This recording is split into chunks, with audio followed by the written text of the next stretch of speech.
Hello, you wonderful people, and welcome to another episode of Super-Fanta-Fi. This being a show where I talk about TV shows of the supernatural, fantasy, and or science fictional genre. For today's episode, I'm going to talk about the season premiere of The 100. A great season premiere. A lot of really great things went down in this episode, so let's break it down. Obviously, we're still picking up pretty much relatively soon after, obviously, the season 6 finale. And obviously, it's, we see, let's focus on kind of everything going down in Sanctum first, and then we'll get to all the other stuff soon enough. But the fact of the matter is, we have, Clark, showing Maddie their new house and everything. And obviously, it's not just them living there. It's a lot of, the main people from Sky Crew living there, And so it is a situation of, obviously, this is an adjustment period because, Maddie's not, she's not the commander anymore, but they can't let anyone else know that because obviously they need the deception kept going because a lot of people would lose faith of the Sky Crew would literally fall apart if a lot of them didn't know oh wait, she's no longer the commander. Then why? Especially knowing that the commander is dead, there's no bringing back the commander now, with everything that's going down. But so they had to keep up with that deception. And obviously, even for Gaia, it's a complicated thing of because for so long she was the Flame Keeper. It's now that I'm not the Flame Keeper, what am I? But even Clark appreciates the fact is when the time came, you chose Maddie over being the Flame. And it's I can't even imagine how hard of a sacrifice that was because for her, that was her entire life. That was her whole reason for existing, But obviously, she cares about Maddie more, She grew to care about Maddie more.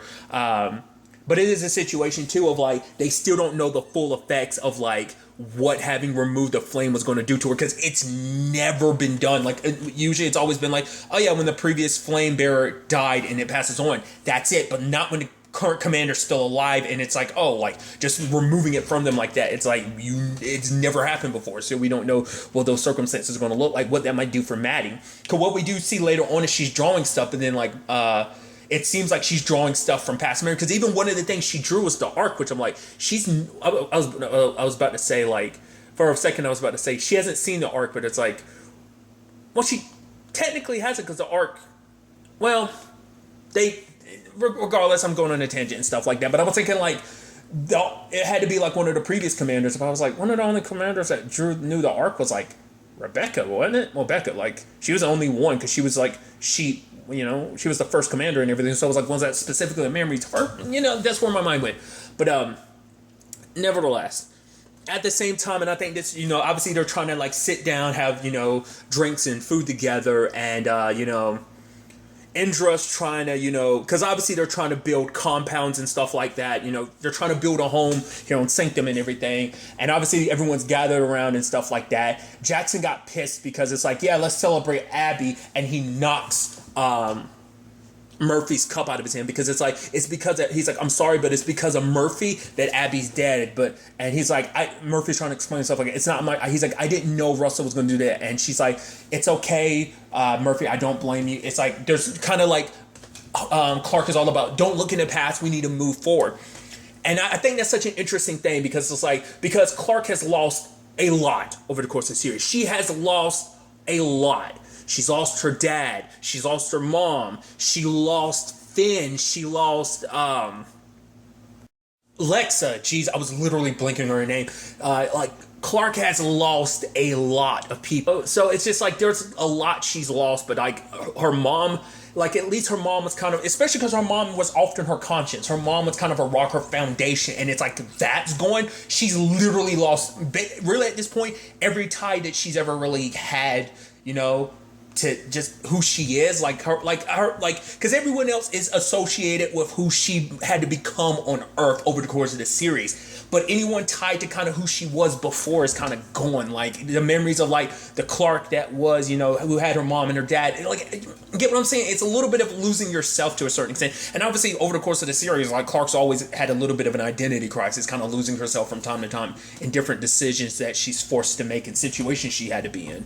But regardless, like, she's acting calm the entire episode. Constant thing that keeps coming up: why are you letting Russell live? He killed your mom. But for her, she's trying to keep it like, she's trying to be like, no, it's okay, I'm not gonna, because she's afraid. I think it's a situation of, if she lets it creep in, if she lets the sadness come in, she will never stop crying. I think it's one of those situations of, like, she has to keep up a brave face, because it's like, so much needs to be done, they have to move forward. And she probably feels like, if she starts mourning her mom, if she lets it like take control, she'll never be able to stop. And she's, I think for her, it's also think of like, she has to put on a brave face in front of everyone, including Maddie. But it's like, it's just because she has to feel like she can't show any weakness right now. She has to be strong. There's too much to do. But Maddie's like, I literally watched my mom die in my arms. So she's like, I understand, just talk to me. But she's like, the person I killed wasn't my mom. That was someone else. So I'm okay. But Maddie was kind of like, ugh, because she knows Clark is bottling that all up, and that's not good, because it could be very self-destructive. But at the same time, it's like,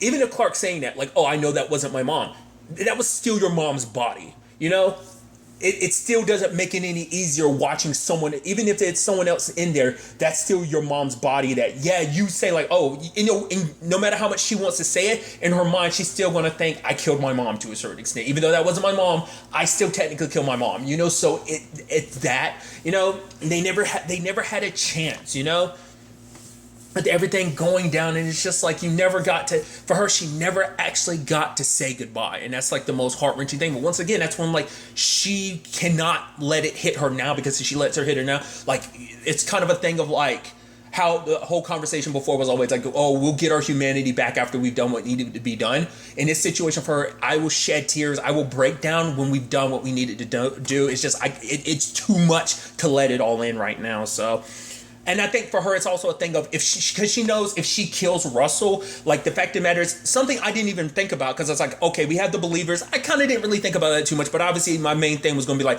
the children of Gabriel, Sky Crew, we know they're on the same side, and you knew there would be some believers, didn't know it'd still be kind of like the pack that is. A group I completely didn't even think about. I was like, oh, right, the prisoners, the people who were literally on ice the entirety of last season. It's right. So now it's literally like a 4-way cross-up between Sky Crew, prisoners, the convicts, children of Gabriel, and the believers. And it's like, all of them have to live here, and Sanctum kind of, well, that's the whole point of the building the compounds and everything, trying to make this more of a home, kind of like, it's kind of like keeping everyone in order. But it's like, everyone's kind of nipping at each other's heels. The children of Gabriel with them for now, Sky Crew, like, they had, common ground. But it's like, no, we want Russell dead, but Clark doesn't want Russell dead. Literally everyone that's around her. Nate's like, no, why haven't you killed him? He killed Abby. Indra's like, yeah, I'm wondering too, why haven't you killed him? And like, not too many people are trying to question why she hasn't done it, except for those two. But it's just like, especially for them, it's like, this was your mother we're talking about. You should have killed him.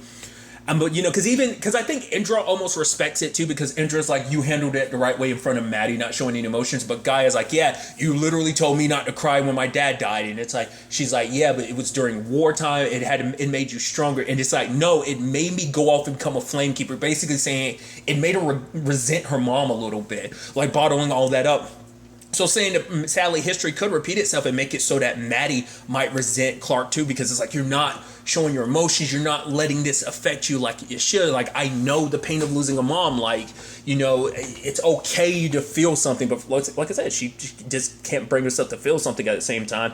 There's a whole situation with Jordan, which I thought was kind of interesting, where he's kind of siding more with like the believers and stuff like that, and he's kind of like, no, I don't believe, but it just seemed like he kind of does. I guess, everything that went down for him last season, it kind of makes a certain sense. But obviously even Russell is wishing for death, but that's the thing of like, you don't get to get off easy because of everything that happened, It's like, he thinks like he wants to die so he can be reunited with his family in some shape or form, but it's almost like you don't get to just get off easy for everything that you've done, all the countless people's lives that were sacrificed, and it's pretense of you guys being some god or something, and you're not. You're just regular people with technology that allowed you to keep living over and over again, but he wants death. And Jordan obviously, is trying to keep the believers in check. Obviously, then there's the whole situation, he's even asking Clark, he's even telling Clark, like, if the situation were different, like, for what she did, he would kill her for it. And I'm like,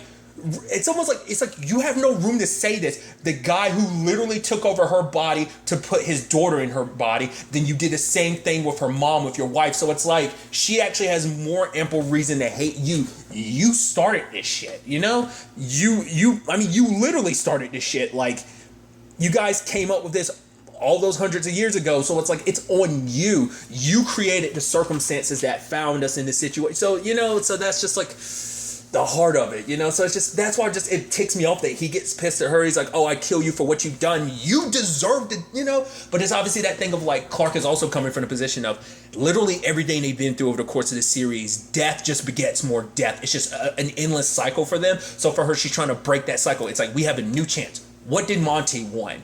For them not to make the same mistakes they did, and kind of tiptoed that direction. They tried not to, kind of tiptoe down that direction last season, but now it's just kind of like, no, bring everyone together. And she even says it later on, obviously under different circumstances, but it's like, this is the last of humanity. We are all that's left of humanity. So it's like a situation of like, they kind of have to come together. So obviously she's trying to keep the peace. So even more reason to kind of keep her composure. Murphy's kind of obviously upset because of the whole situation of like, he does blame himself for Abby's death. It's like, you know, what Jackson said he didn't mean, but obviously for him, it's like, yeah, I am the reason why Abby did. It's like, I didn't think things were going to go down the way they did, but I'm put Abby in that position to die, so.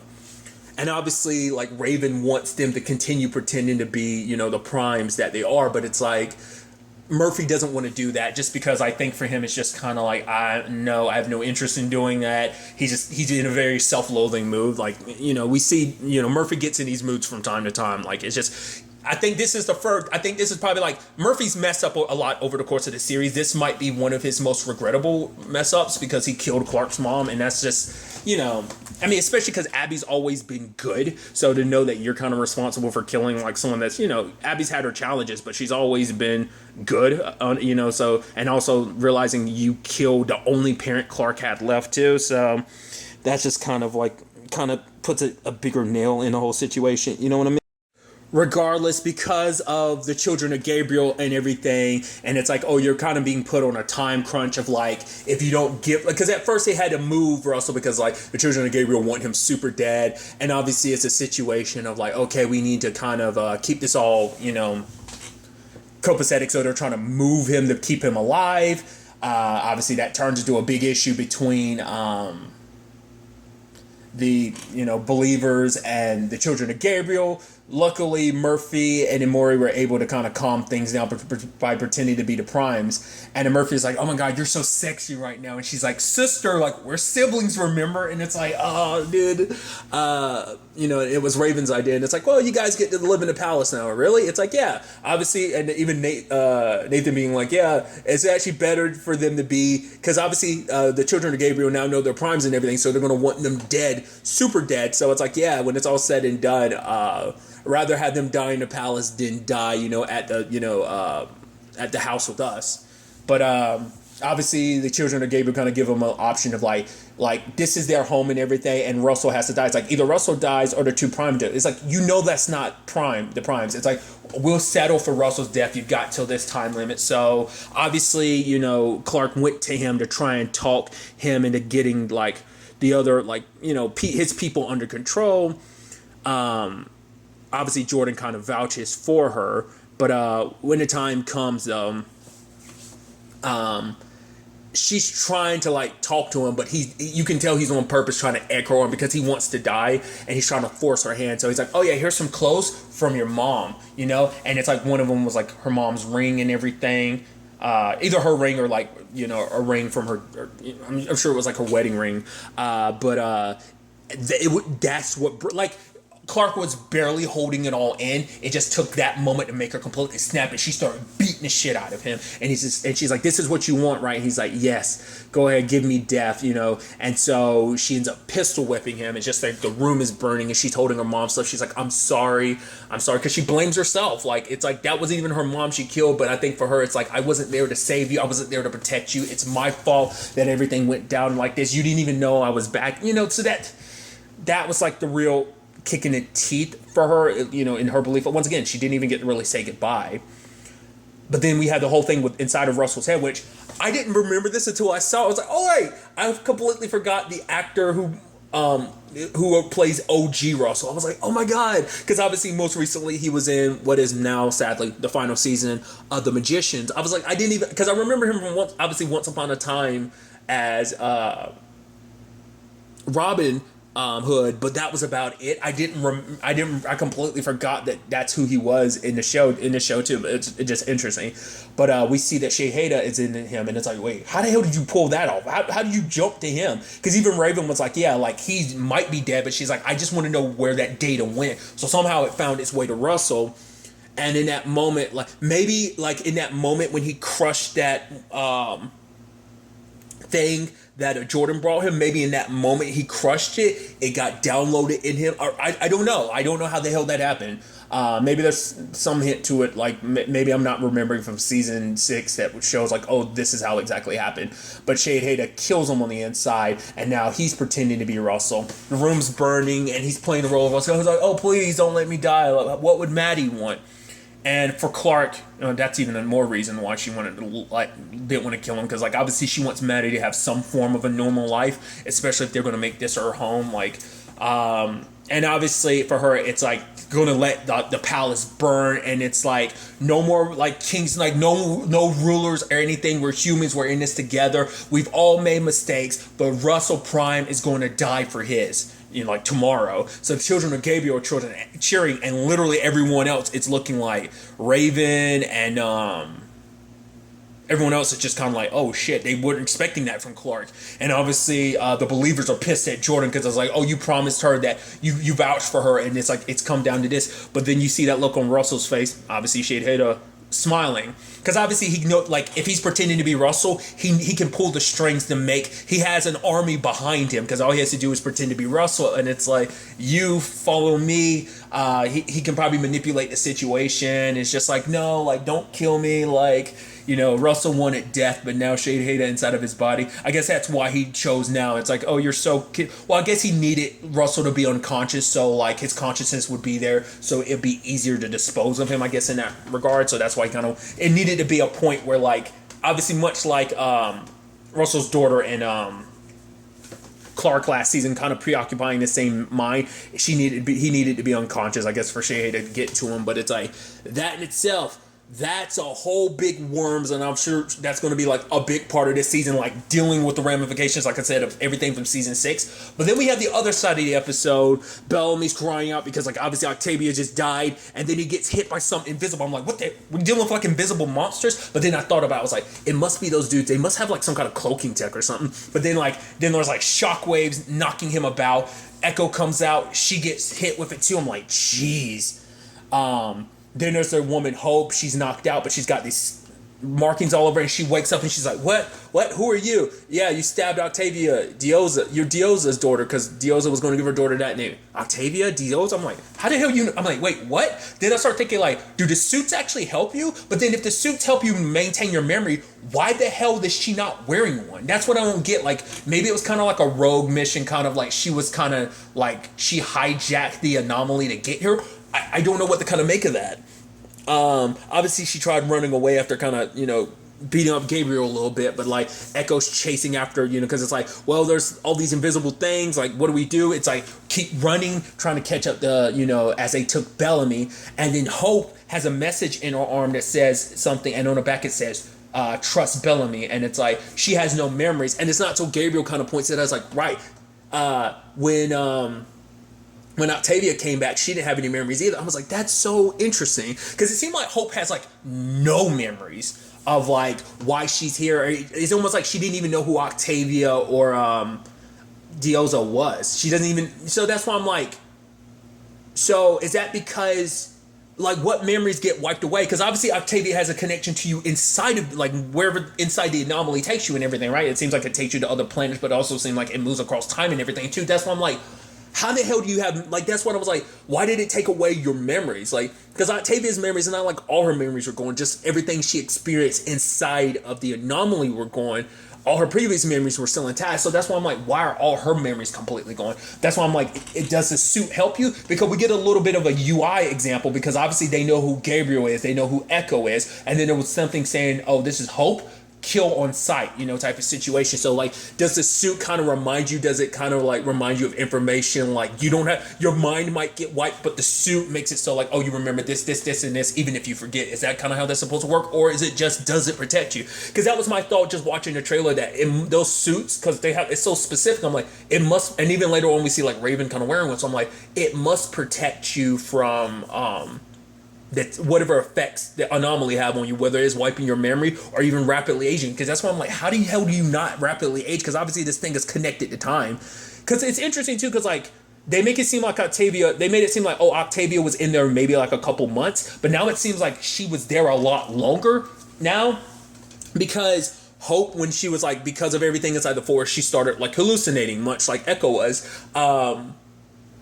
But then she saw Octavia, and Octavia's like, me and your mommy and your auntie will be back, so hide and everything. So it's like, what the? It's like, yeah, so Octavia was your aunt, so it's like, why would you stab her? It's like, that doesn't make any sense. So that makes me wonder too, like, is Dioza dead? Like, that's what I'm wondering. Like, is it a situation where Dioza and like whoever it is in charge of everything inside of whatever the anomaly situation is, they must have taken Hope in and kind of raised her, so kind of turning her into a soldier, into a weapon, kind of almost, so maybe that's why she stabbed Octavia, because she is resentful towards Octavia for she feels like, oh, you abandoned me type of situation. Once again, we don't know the full story, but it's like, what the hell is that all about?